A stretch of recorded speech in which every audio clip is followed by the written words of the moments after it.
Now, when we go to 3D printing and rapid prototype, we need to understand the terms called C.F.G.P.T. Now, what is C.F.G.P.T? It's an abbreviation of cheap, fast, good, pick, 2 or 3. In traditional manufacturing, TM, the 2 holds.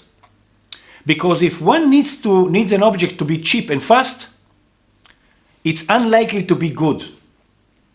If he wants cheap and good, it won't be fast. If you want fast and good, it won't be cheap. So 2 out of 3 always work.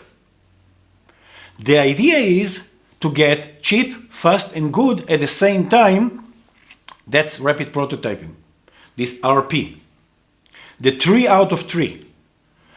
Allowing these technologies to work for us so we can get these 3 parameters immediately on the table in good quality, low cost.